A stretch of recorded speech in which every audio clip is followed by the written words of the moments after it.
Assalamualaikum warahmatullahi wabarakatuh. Perkenalkan, nama saya Khadijah Nabilah dengan NIM 2024 dari Prodi Informatika kelas Sistem Basis Data G.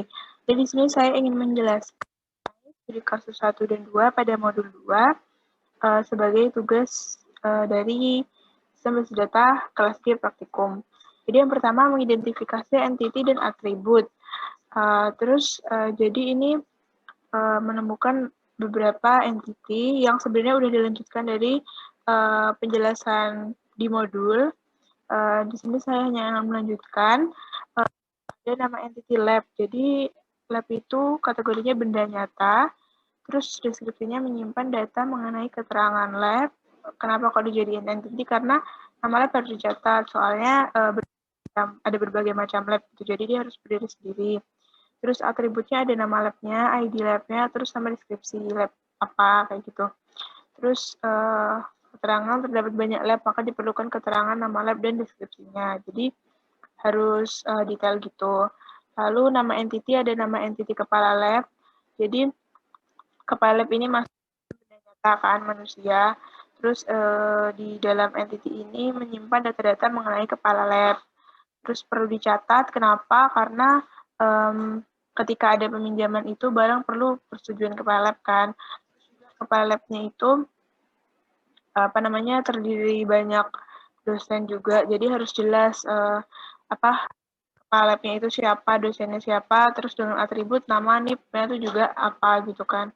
Terus masuk ke UKM. UKM juga termasuk sebuah benda nyata, karena kan kayak sebuah perkumpulan organisasi gitu, menyimpan data mengenai UKM, UKM apa saja gitu.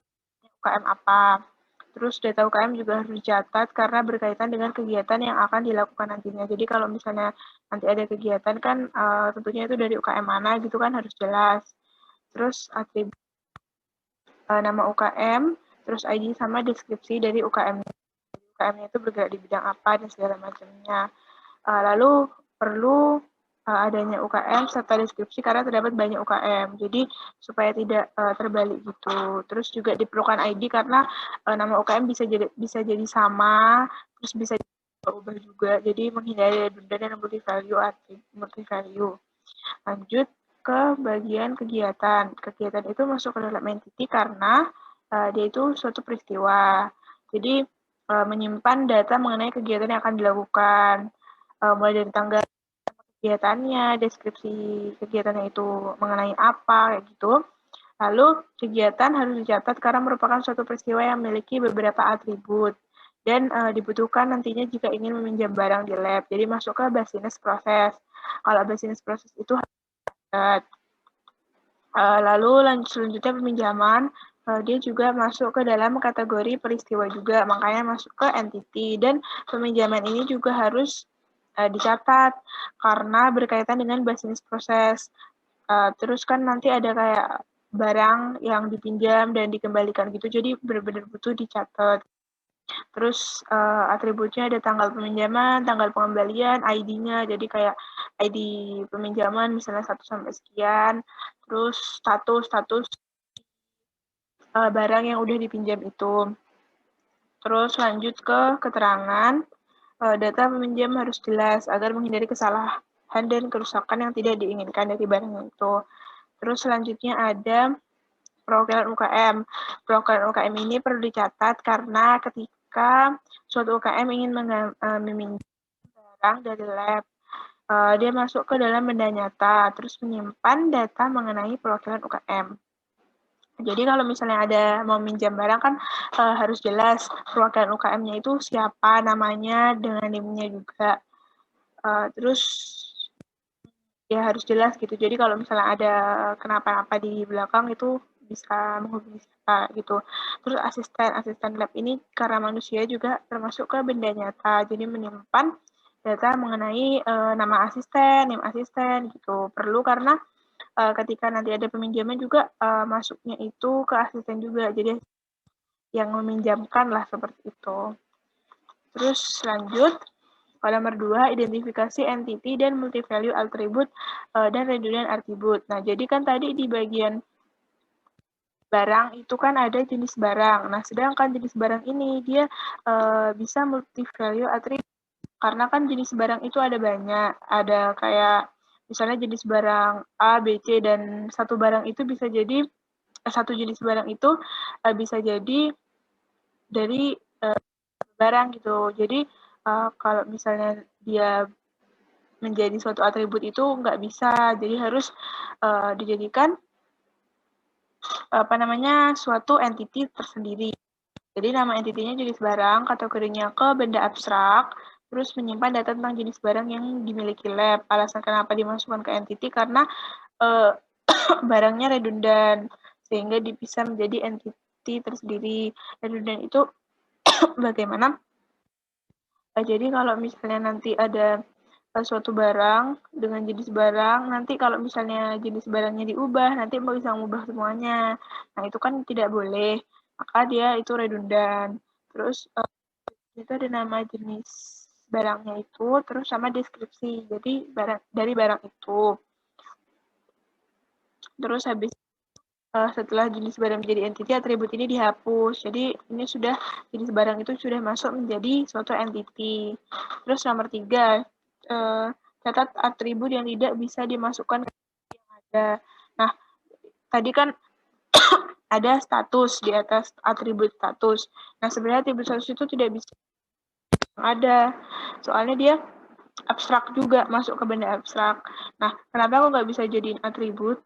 Menyebabkan multi value atribut pada peminjaman karena di satu peminjaman bisa meminjam banyak barang sekaligus. Terus habis itu juga satu barang itu nggak jelas kayak statusnya itu baik apa buruk. Kalau misalnya barang A itu baik, barang B baik juga, barang C baik juga. Nah, terus membedakannya gimana?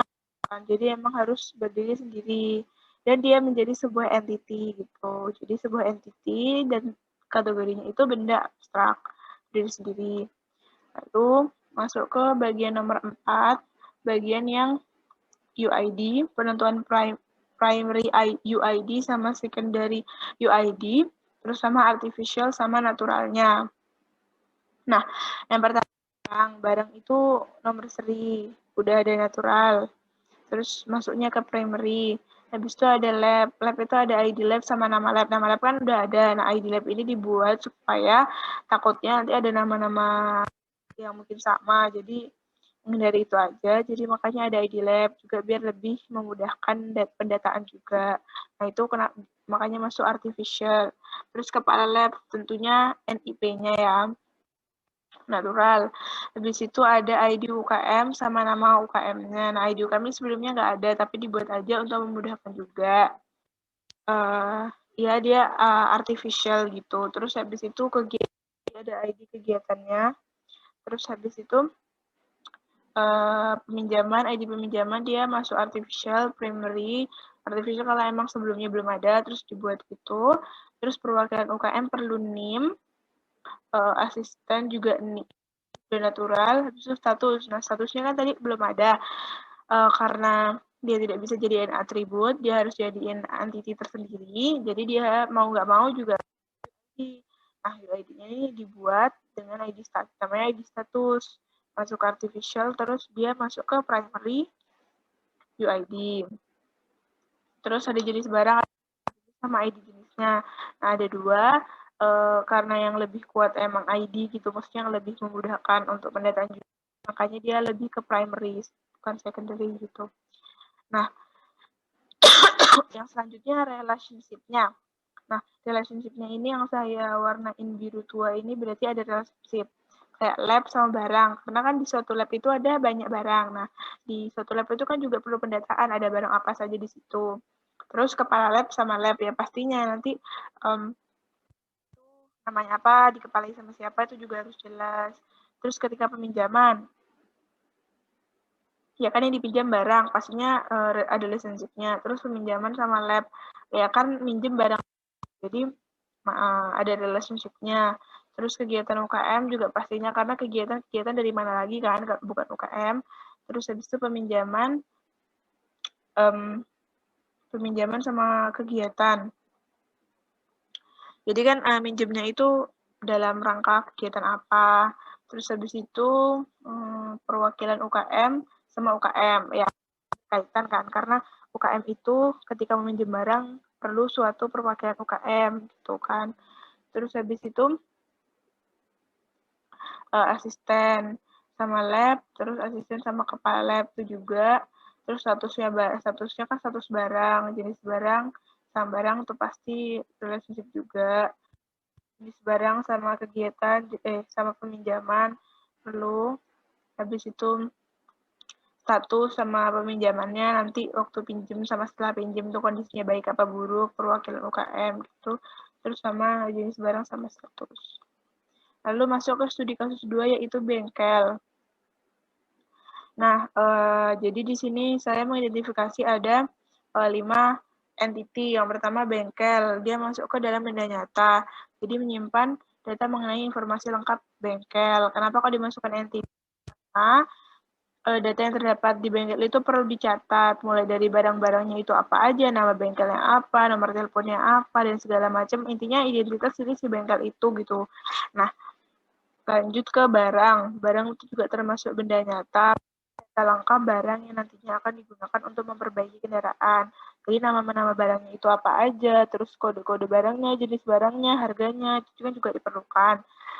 Nah, ini juga masuk ke berhubungan sama bisnis proses, makanya harus dicatat. Terus habis itu barang perlu dicatat agar tidak ada kesalahan. Lalu pembelian itu termasuk ke sebuah peristiwa seperti yang tadi peminjaman di yang pertama. Nah, itu menyimpan data mengenai transaksi pembelian. Pembelian tentu harus dicatat pada saat transaksi. Pembelian ini terkait dengan bisnis proses. Lalu di sini ada atributnya, nomor faktur, tanggal pembeliannya, terus totalnya berapa, diskonnya berapa juga. Karena merupakan bisnis proses, jadi harus dicatat sedetail mungkin. Lalu ada pegawai kan benda nyata, termasuk manusia kan benda nyata, menyimpan data-data pegawai yang bekerja tentunya harus dicatat, karena yang akan berkegiatan juga nanti yang mau benerin kendaraan itu kan si pegawai. Atributnya nama sama mekanika ID, terus kendaraan itu benda nyata, menyimpan data kendaraan yang diperbaiki, pastinya harus dicatat kan barangnya itu apa, kendaraan mereknya apa, nomor polisinya berapa, gitu-gitunya. Terus merek apa, warnanya apa, kayak gitu. Nah, nomor 2, mengidentifikasi entity dari multi-value atribut dan redundan. Nah, jenis parts. Parts ini tuh maksudnya barang. Jadi kan kalau barang-barang di bengkel itu namanya parts gitu. Nah, jadi karena dia menyebabkan dan seperti yang tadi jenis barang di studi kasus 1, maka dia harus dimasukkan ke dikeluarkan dari suatu atribut dan dimasukkan sebagai entiti tersendiri. Jadi dia masuk ke benda abstrak. Terus atributnya nama part sama harga. Untuk tidak bisa dimasukkan itu tidak ada. Lanjut. Yang terakhir, primary UID sama secondary UID dari setiap entity. Jadi yang pertama itu bengkel, pasti ada daftar UID-nya kan, natural. Emang dari awal kan ini yang tadi bengkel kasus itu kan AHAS, jadi kayak setiap AHAS itu punya cabang, nah itu punya ID kayak gitu, itu sudah natural dari sananya. Terus pembelian, tadi di nota pembeliannya itu ada nomor faktur, itu sudah pasti tercetak dan itu emang dari awal udah ada. Terus pegawai emang udah dari awal punya mekanika ID sama nama, tapi yang masuk ke primary itu sih mekanika ID-nya. Terus nomor polisi dari kendaraan. Terus ada jenis barang itu ada kode sama namanya, terus itu juga natural, tapi yang masuk ke primary itu siang kodenya. Lanjut ke relationship-nya. Nah, jadi barang-barang sama bengkel pastinya, karena barang-barang ini kan barang-barang bengkel gitu. Terus itu pembelian nyambung sama bengkel karena ya yang dibeli ya barang-barang di bengkel. Terus di notanya pembeliannya juga kan ada tulisannya bengkel mana, nama bengkelnya, terus pembelian dari pembelian itu, dari benerin kendaraan itu apa saja yang dibeli, kayak bikin ganti aki dan segala macamnya itu perlu dicatat. Terus pegawai sama bengkel tentunya ada relationship karena kan di bengkel pegawai itu ada siapa aja, terus kayak seperti itu. Terus bengkel sama kendaraan ya juga relationship karena kan kendaraan dibawa ke bengkel terus nanti dibenerin di bengkel itu. Terus habis itu kendaraan sama barang. Jadi kendaraan ada beberapa yang dibawa ke bengkel kan karena rusak. Nah, itu kan beberapa barang itu juga harus diganti. Berarti kan ada hubungannya juga sama barang. Habis itu kendaraan sama pegawai. Nah, kendaraan sama pembelian. Kendaraan sama pembelian karena ya seperti yang tadi saya bilang, kalau misalnya kendaraan kan nanti ada notanya gitu, terus pembeliannya itu harus jelas, diskonnya, totalnya, terus apa aja yang dibeli, gitu-gitunya. Habis itu jenis barang, pastinya masuk ke bengkel kan. Terus jenis barang sama barang itu juga pasti relationship. Terus pegawai sama jenis barang itu juga pasti relationship gitu. Ya, udah selesai. Mungkin sekian dari presentasi saya. Apabila ada kata-kata yang kurang berkenan atau kurang bisa dipahami atau terlalu cepat, maaf. Terima kasih atas perhatiannya. Assalamualaikum warahmatullahi wabarakatuh.